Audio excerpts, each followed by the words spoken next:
ఆర్థిక ఇబ్బందులు చుట్టుముట్టినా ఆ యువకులు మాత్రం ధైర్యం కోల్పోలేదు.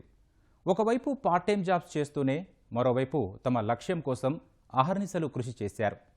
రేయింబవళ్లు కష్టపడి తమ కలలను నిజం చేసుకున్నారు.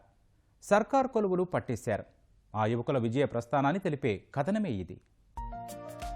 ఎన్ని కష్టాలు వెంటాడినా అధైర్యపడలేదు ఈ యువకులు. కన్నవారి ఆశయాలను నిజం చేసేందుకు ఎటువంటి ఇబ్బందులకైనా సిద్ధమని సంకల్పించారు. పార్ట్ టైం జాబ్స్ చేస్తూనే లక్ష్య సాధనలో విజయం సాధించి అందరితో ఔరా అనిపించుకున్నారు. ఎన్నో ఆటుపోట్లకు ఎదురొడ్డి ప్రభుత్వ కొలువులను కైవసం చేసుకున్న ఈ ఇద్దరు యువకులు ఎంతో మందికి ఆదర్శంగా నిలుస్తున్నారు.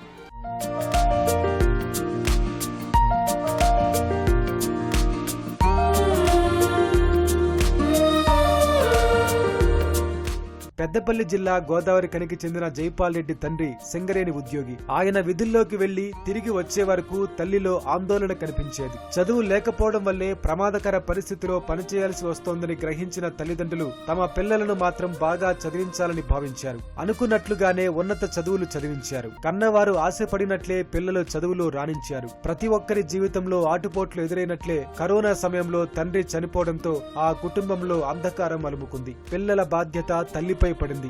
ఆర్థిక ఇబ్బందులతో చదువు కొనసాగించలేక చిన్న చిన్న పనులు చేస్తూ తల్లికి చేదోడు వాదోడుగా నిలిచాడు జైపాల్ రెడ్డి. గుండెల్లో కొండంత బాధ అయినా ఎక్కడా ధైర్యం కోల్పోలేదు. పట్టుదలతో చదివి గ్రూప్ 4 ఉద్యోగానికి ఎంపికయ్యాడు. రీసెంట్ గా తెలంగాణ ప్రభుత్వం నిర్వహించిన గ్రూప్ 4 ఫలితాల్లో స్టేట్ 220 ర్యాంక్ వచ్చింది.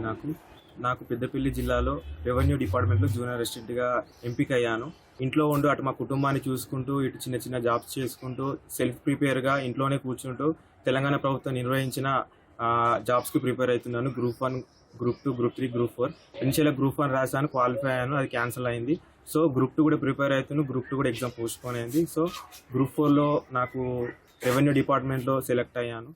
చిన్నప్పటి నుంచి తండ్రి కష్టాన్ని చూడడంతో ప్రభుత్వ ఉద్యోగం సాధించాలనే తపన తనలో పెరిగిందన్నాడు జైపాల్ రెడ్డి. తండ్రి చనిపోయిన తర్వాత తల్లి కష్టంతో పట్టుదల మరింత పెరిగిందన్నాడు. పట్టు వదలకుండా సాధన చేస్తే ఎలాంటి ఉద్యోగమైనా సాధించవచ్చని చెబుతున్నాడు ఈ యువకుడు. నేను జూనియర్స్ కి ఇచ్చే సలహా ఏమిటంటే, ఇప్పుడు కాంపిటేటివ్ ఫీల్డ్ అంటే అందరికీ రావు జాబ్స్. సో మనం ఇప్పుడు మిస్ అయినా కానీ నెక్స్ట్ మీరు ట్రై చేస్తూనే ఉండండి, దాన్ని డిస్కంటిన్యూ చేయకండి.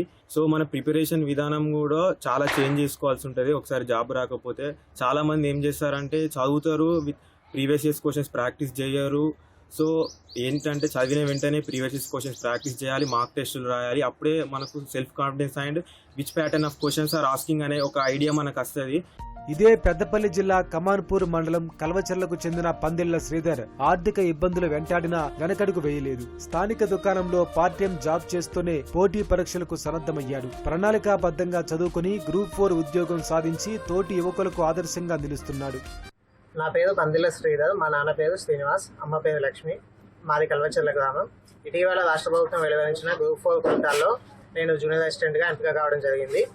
అయితే గతంలోనే డిఎస్సిలో జిల్లా స్థాయిలో 3వ ర్యాంక్ సాధించినప్పటికీ కూడా అప్పటికి నా బిఎడ్ అనేది పూర్తి కాకపోవడం వల్ల నాకు ఆ జాబ్ రాలేదు. సర్టిఫికేట్ వెరిఫికేషన్లో రిజెక్ట్ చేయడం జరిగింది. 2021లోనే నా డిగ్రీ అయిపోయినా కానీ ఒక సంవత్సరం పాటు ఆర్థిక ఇబ్బందుల చేత నేను బిఎడ్ చదవలేకపోయాను. 2022లో సెంట్రల్ కాలనీలోని రాజు బేకరీలో నాకు పని దొరకడం జరిగింది. అదే సంవత్సరం నేను ఎడ్సెట్ పరీక్ష రాయడం జరిగింది. ఆ ఎడ్సెట్లో రాష్ట్ర స్థాయిలో 12వ ర్యాంక్ సాధించాను. కాలేజీకి వెళ్ళి వస్తూ ఇక్కడ పని చేసుకుంటూ ఉండేవాడిని. నేను రోజు పొద్దున 8 గంటలకు షాప్కి వస్తాను, నైట్ 9 గంటలకు వెళ్తాను. సాయంత్రం నైట్ ఇంటికి వెళ్ళాక ఒక 2-3 గంటల పాటు రాత్రి 12 అయ్యేదాకా చదువుకుంటూ ఉండేవాడిని. మళ్ళీ పొద్దున 5 గంటలకు లేచి 1 గంట పాటు చదివేవాడిని. మేము నాయి బ్రాహ్మణ సామాజిక వర్గానికి చెందిన వాళ్ళము. నేను ఒక పక్క కులవృత్తిని చూసుకుంటూనే ఇక్కడ పనిచేస్తూ అలాగే గ్రూప్ 4 ఉద్యోగానికి ప్రయత్నించాను. నాకు గ్రూప్ 4 ఉద్యోగం సాధించినందుకు చాలా ఆనందంగా ఉంది. భవిష్యత్తులో సివిల్స్కి ప్రిపేర్ అవ్వడమే లక్ష్యంగా ఇప్పటి నుంచే నేను చదవడం కొనసాగిస్తాను. ఆర్థిక సమస్యలనేవి అందరికీ ఉంటాయి, కానీ వాటిని అధిగమించి లక్ష్యాన్ని చేరుకోవడమే అసలు సిసలైన విజయం అంటున్నారు ఈ యువకులు. పేద కుటుంబంలో పుట్టి ప్రభుత్వ కొలువులు సాధించడమంటే కష్టమని భావించే ఎంతో మంది యువకులకు వీరు ఒక ఉదాహరణగా నిలుస్తున్నారు.